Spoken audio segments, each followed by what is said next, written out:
नमस्कार, आप देख रहे हैं नेशनल बुलेटिन। मैं हूं आपके साथ रेखा मिश्रा। बुलेटिन की शुरुआत करेंगे आरएलडी नेता मलूक नागर से। दरअसल आरएलडी नेता मलूक नागर ने कहा है कि पिछले करीब 65 सालों में कांग्रेस ने पिछड़ों और दलितों का शोषण किया है। वोट लेते रहे, सरकार बनाते रहे, लेकिन कुछ नहीं किया। दरअसल लोकसभा चुनाव को लेकर के लगातार नेताओं की बयानबाजी जो है वो हो रही है और ऐसे में इन्होंने भी कांग्रेस को आड़े हाथों लिया। पिछले करीब 65 सालों में कांग्रेस ने पिछड़ों की और दलितों की शोषण किया है। वोट लेते रहे, सरकार बनाते रहे, कुछ नहीं दिया। DOPT and law justice standing committee में वो आंकड़े आते हैं। पिछड़ों के, दलितों के कभी 28%, कभी 32%, कभी 40% से कभी पार नहीं गए। अभी वो 60 और 70% की तरफ को जा रहे हैं कि उनके पद भरने के। तो ये बात बिल्कुल सच है। कांग्रेस क्या बोल रही है और गलतफहमी पैदा करने की कोशिश कर रही है। तो जो पिछले रिकॉर्ड को देखकर और आज के रिकॉर्ड को देख करके बिल्कुल साफ लगता है कि कांग्रेस झूठ बोल रही है। जहां तक बात पिछड़ों की है, वो पूरे देश में इतनी संख्या में है। प्रदेश में जिस पार्टी के साथ मिल जाएंगे उसकी सरकार बन जाएगी। देश के चुनाव में एमपी के में जिसके साथ मिल जाएंगे उसकी सरकार बन जाएगी। तो ऐसा कुछ हो ही नहीं सकता। और कांग्रेस मास्टर है अफवाह फैलाने में, झूठ बोलने में और इस तरह की गुमराह करने की कोशिश कर रही है, जो बिल्कुल एकदम जनता सब समझ रही है। और इसीलिए पिछड़े इस चीज को देख करके पूरा तरीके से आज की तारीख में पूरा देश में कांग्रेस को बिल्कुल नकार दिया है और बीजेपी के बिल्कुल साथ खड़े हैं हर जगह। और इसलिए पूरा बीजेपी का जो नारा है, जो मोदी जी ने पार्लियामेंट में दिया अब की बार 400 के पार, वो सही सिद्ध होगा। वहीं बेंगलुरु में कर्नाटक, बता दें कि आपको कर्नाटक में कांग्रेस महासचिव रणदीप सिंह सुरजेवाला ने कहा कि कर्नाटक के लोग अपने अधिकार की लड़ाई लड़ रहे हैं। मोदी जी कर्नाटक आते हैं। जब कर्नाटक के लोग, कर्नाटक के किसान अपना अधिकार मांगते हैं तो 17,400 करोड़ का सूखा राहत कोष मांगते हैं तो मोदी जी उन्हें लाखों खाली लोटा पकड़ा देते हैं।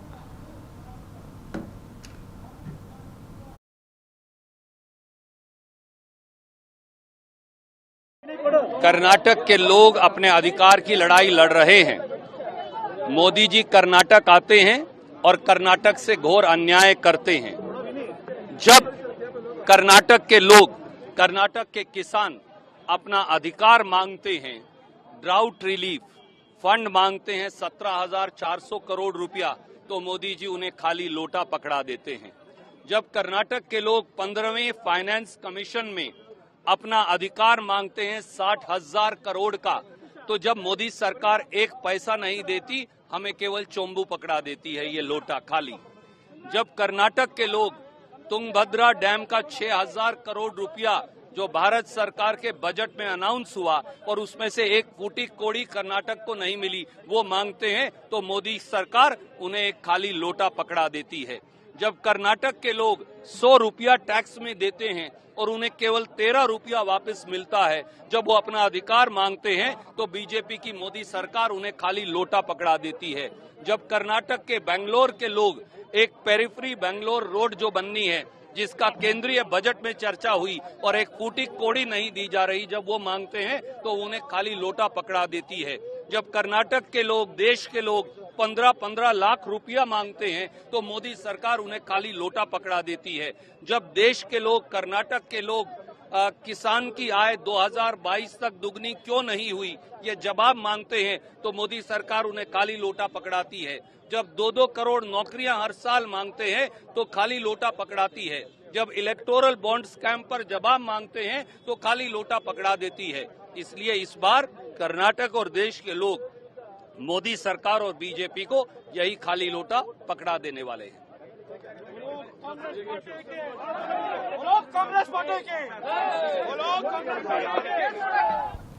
कर्नाटक में पुलिस ने कांग्रेसी नेताओं को जो है वो हिरासत में लिया है। बेंगलुरु में प्रधानमंत्री नरेंद्र मोदी के आगमन से पहले कांग्रेस प्रदर्शन पर पुलिस ने यह कार्रवाई की है। इस मामले में कांग्रेस के नेता रिजवान अरशद और रणदीप सिंह सुरजेवाला को भी अन्य कार्यकर्ताओं के साथ हिरासत में लिया गया है। पीएम मोदी के बेंगलुरु दौरे के खिलाफ कांग्रेसियों ने अपनी पार्टी के कार्यकर्ताओं से आह्वान किया था कि सभी पीएम मोदी का विरोध करें। एकजुट हुए कांग्रेसियों के द्वारा किए जा रहे विरोध प्रदर्शन को लेकर यह कार्रवाई की गई है। कांग्रेसियों को इससे पूर्व भी पुलिस ने विरोध प्रदर्शन की अनुमति देने से इनकार कर दिया था।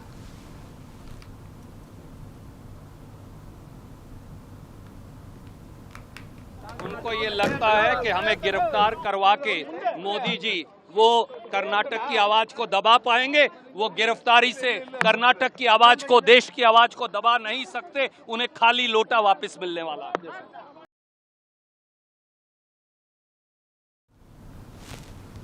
बढ़ेंगे आगे। भोपाल में मध्य प्रदेश के सीएम मोहन यादव की मौजूदगी में कई कांग्रेस नेता और कार्यकर्ता बीजेपी में शामिल हुए। में भी आप देख सकते हैं कि किस तरीके से मध्य प्रदेश के सीएम मोहन यादव की मौजूदगी में कई कांग्रेसी नेता जो है वो बीजेपी में शामिल हुए हैं। ऐसे में लोकसभा चुनाव से को लेकर के कांग्रेस पार्टी को यहाँ बड़ा झटका मिलता हुआ नजर आ रहा है, क्योंकि कई कांग्रेसियों ने जो है वो पार्टी का दामन थाम लिया है।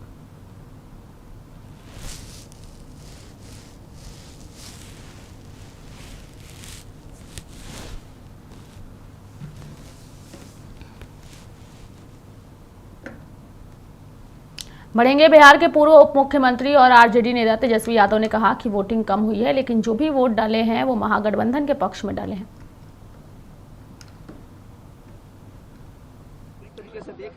वोट जो है वो कम हुआ है, लेकिन पूरा जो माहौल है, जो हम लोगों ने फीडबैक लिया, जो भी वोट पड़े महागठबंधन के पक्ष में पड़े।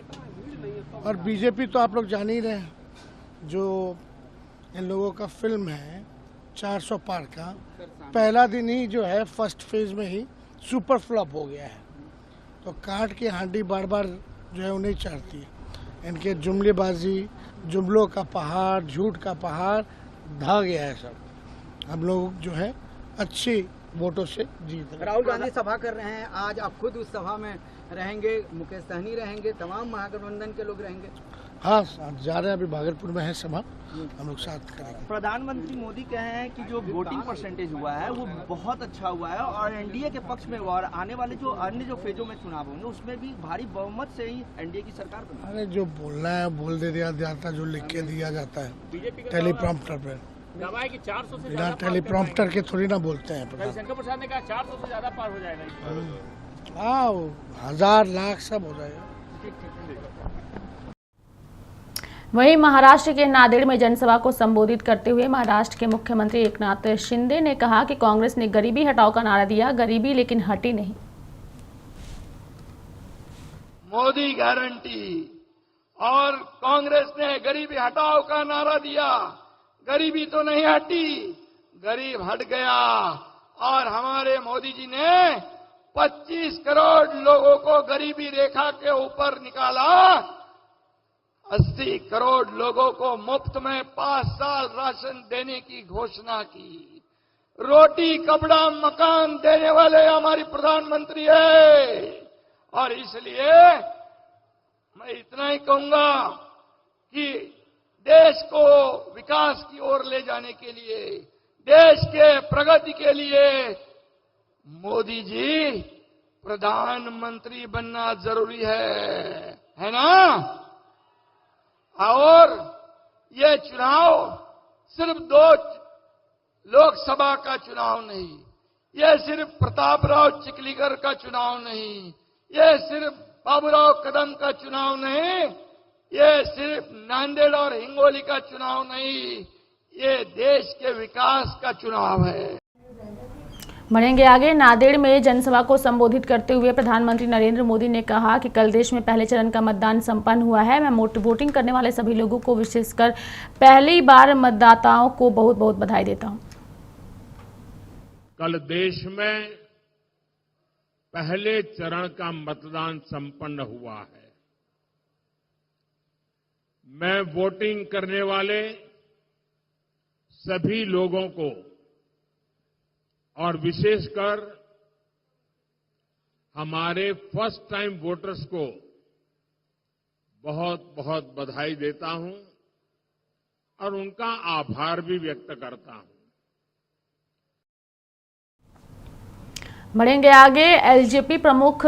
एलजेपी रामविलास प्रमुख चिराग पासवान ने जो है वो कई बातों को लेकर के उन्होंने अपनी बातों को रखा है। प्रधानमंत्री नरेंद्र मोदी के नाम पर उन्होंने कहा कि एनडीए गठबंधन के नाम पर लोगों में उत्साह है। कई ऐसे लाभार्थी हैं जिनको पीएम की गरीब जन कल्याण योजना का लाभ मिला है।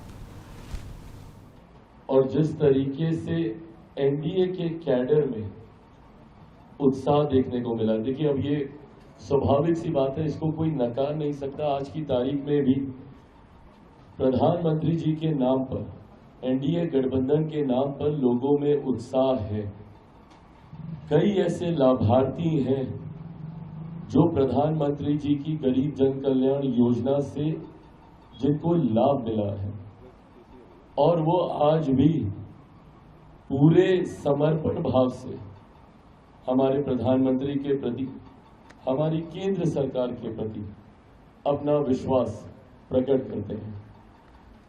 एक बड़ी आबादी है देश की और जिसका श्रेय मैं मेरे प्रधानमंत्री, मेरे नेता आदरणीय रामविलास पासवान जी को देता हूं। जहां देश में एक बड़ी आबादी है, जहां आज से पहले कई जगहों पर भुखमरी जैसे हालात देखने को मिलते थे, विभिन्न तरीके के अनाज को लेकर लोगों को कठिनाइयों का सामना करना पड़ता था, वहीं देश ही नहीं दुनिया की सबसे बड़ी गरीब कल्याण की योजना में से एक प्रधानमंत्री गरीब जन कल्याण अन्न योजना के माध्यम से जिस तरीके से देश में 81 करोड़ लोगों को आज भी मुफ्त में राशन मिल रहा है, लोगों का वो भाव कि किसी ने उनकी चिंता की, ये प्रधानमंत्री जी के प्रति प्रकट होता है।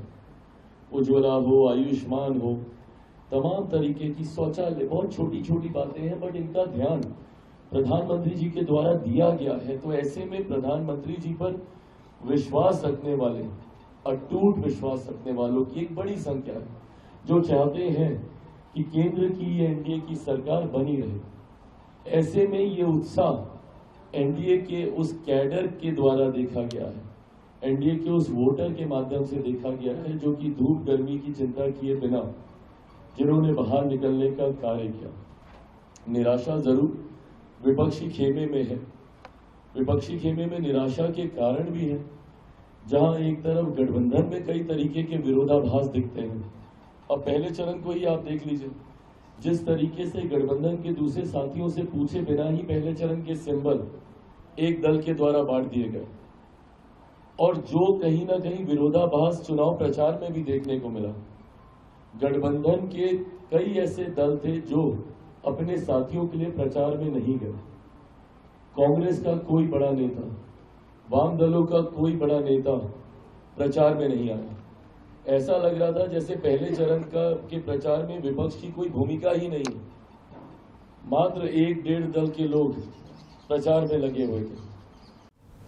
लोकसभा चुनाव को लेकर के प्रधानमंत्री नरेंद्र मोदी काफी एक्टिव नजर आ रहे हैं। वहीं महाराष्ट्र के नांदेड़ में उन्होंने इंडी अलायंस के लोगों का जिक्र करते हुए कहा कि ये लोग अपने स्वार्थ में हैं और अपने भ्रष्टाचार को बचाने के लिए एक साथ आए हैं।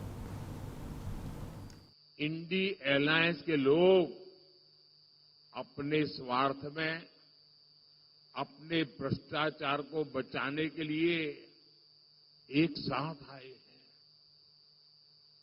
और इसलिए खबरें यही है कि पहले चरण में वोटर्स ने इंडी अलायंस को पूरी तरह नकार दिया है, क्योंकि मतदाता जब मतदान करने जाता है सोचता है भाई ये इंडी अलायंस वालों आखिर देश किसके हाथ में सौंपना है, कोई तो चेहरा बताओ, इतना बड़ा देश हम किसको सुपुर्द करें, कुछ तो बताओ। वो बता ही नहीं पा रहे हैं।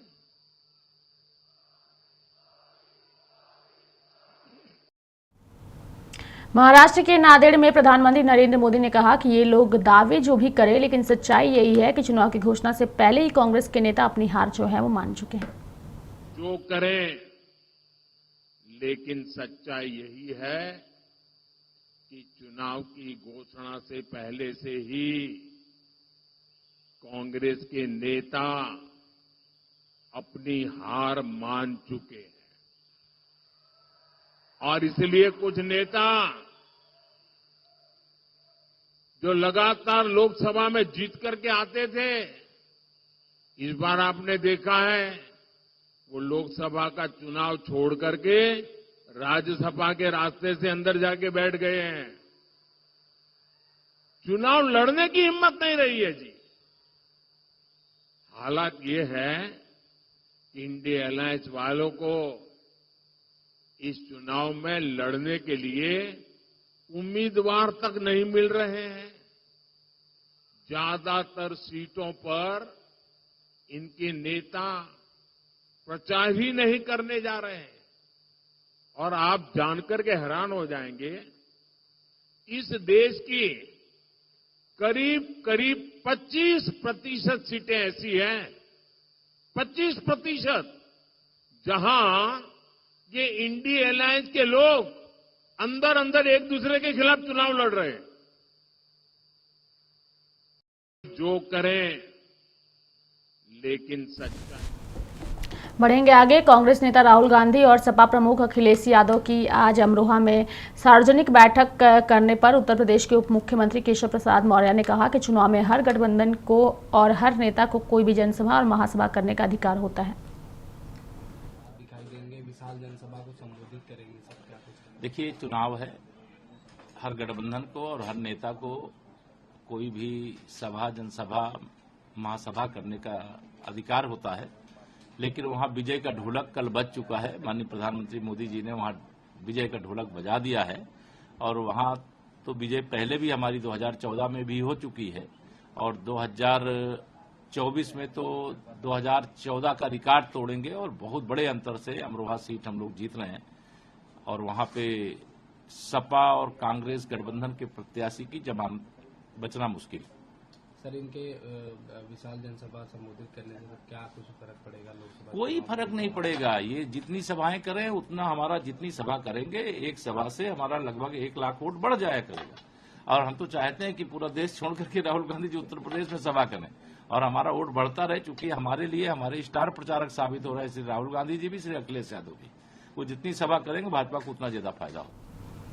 दूसरे चरण के मतदान को लेकर के नेताओं की धुआंधार रैली आज शुरू हो चुकी है और इसी के तहत भागलपुर पहुंचे राहुल गांधी ने कहा कि अगर हमारी सरकार केंद्र में बनती है तो हम अग्निवीर योजना जो है वो खत्म कर देंगे। नरेंद्र मोदी ने सेना के खिलाफ, हिंदुस्तान के खिलाफ अग्निवीर योजना लागू की है। ये योजना हिंदुस्तान के किसी युवा को नहीं अच्छी लगती।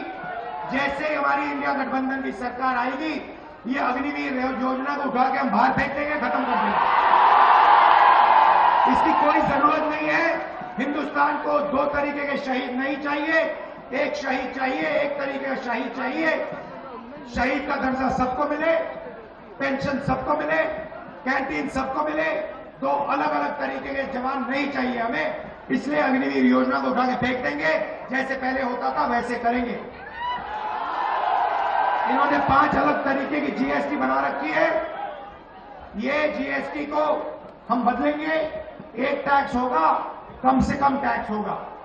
और आखिरी बात, हमारे जो मनरेगा का काम करते हैं, आशा आंगनवाड़ी का काम करते हैं, सीधा मैं आपको बता देता हूं, जो आशा और आंगनवाड़ी का काम कर रहे हैं, उनकी जो आमदनी है उसको हम दुगना करने जा रहे हैं।